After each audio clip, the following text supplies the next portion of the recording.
الله الرحمن الرحيم الحمد لله رب العالمين والصلاة والسلام على سيد المرسلين وعلى آله وصحبه أجمعين.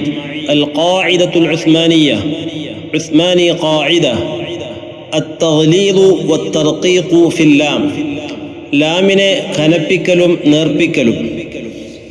കഴിഞ്ഞ ക്ലാസ്സിൽ അല്ലാഹ് എന്ന ജലാലത്തിൻ്റെ ഇസ്മിനെ സംബന്ധിച്ച് നാം വിശദീകരിക്കുകയുണ്ടായി. അതിൻ്റെ ബാക്കി ഭാഗമാണ് ഇന്നത്തെ നമ്മുടെ ക്ലാസ്.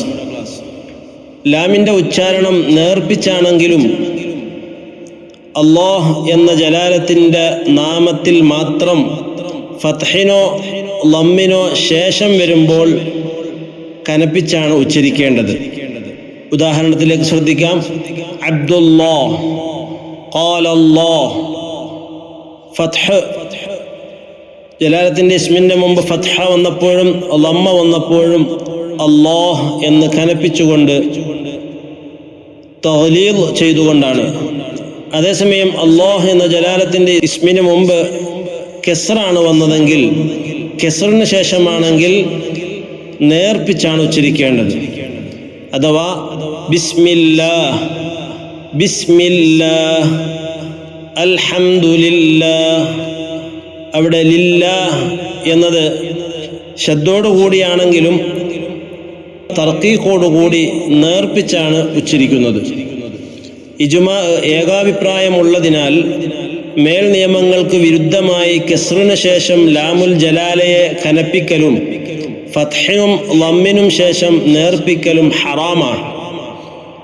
അതുപോലെ മുകളിലെ ചിത്രത്തിൽ നിന്ന് തഫ്ഖീമിലും തർക്കീഖിലും ലാമിൻ്റെ ഉച്ചാരണ സ്ഥാനം നാവിൻ്റെ തലയുടെ അരുവും മേലെ മുൻപല്ലുകളുടെ ഊനും അതേ സ്ഥാനം ഒന്ന് തന്നെയാണെന്ന് പ്രത്യേകം ശ്രദ്ധിക്കുക.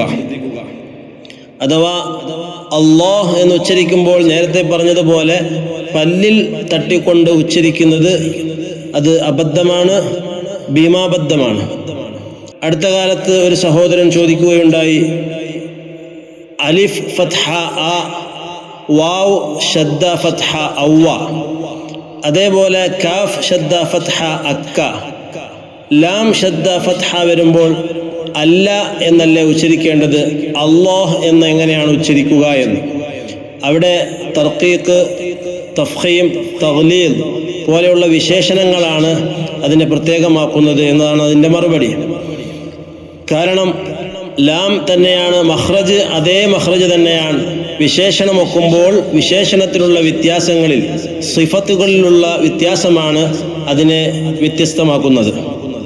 അത് ഈ അക്ഷരത്തിൽ മാത്രമല്ല, റായിലും തഫ്ഖീമും തർക്കീഖും നമുക്ക് കാണാം. അതനുസരിച്ച് റാ എന്നും രാ എന്നും വ്യത്യസ്തമായ രൂപത്തിൽ ഉപയോഗിക്കാറുണ്ട്. മഖ്റജ് ഒന്നാണെങ്കിലും സിഫത്തിൻ്റെ വ്യത്യാസം അവിടെ വ്യത്യസ്തമാക്കുന്നു. ഇതേപോലെ മലയാളത്തിലും നമുക്ക് കാണാൻ കഴിയും. ചില അക്ഷരങ്ങൾ ന, ഉദാഹരണത്തിന് ന എന്ന അക്ഷരം ന എന്നും ന എന്നും ഉച്ചരിക്കാറുണ്ട്. മലയാളികൾക്കറിയാം എവിടെയാണ് ന ഉച്ചരിക്കേണ്ടതെന്നും എവിടെയാണ് ന ഉച്ചരിക്കേണ്ടത് എന്നും. അതേസമയം മലയാളി അല്ലാത്തവർ പലപ്പോഴും അത് തെറ്റിക്കാറുണ്ട്. തമിഴരാണെങ്കിലും ബംഗാളികളാണെങ്കിലും കന്നഡക്കാരാണെങ്കിലും പലപ്പോഴും അത് തെറ്റിച്ച് പറയാറുണ്ട്. 14, 14 അവിടെ ന ന രണ്ടും ഉച്ചരിക്കാൻ പറയാൻ പറ്റുന്ന സ്ഥലങ്ങളുമുണ്ട്.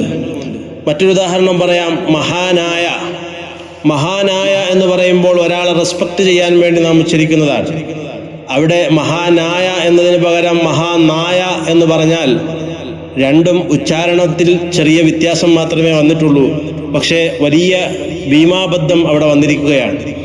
റെസ്പെക്റ്റ്, ആദരിക്കുന്നതിന് പകരം അവിടെ വളരെയധികം നിന്ദിക്കലാകും അവിടെ അർത്ഥം. ഇത് മലയാളത്തിലെ ഒരു ഉദാഹരണം മാത്രമാണ്.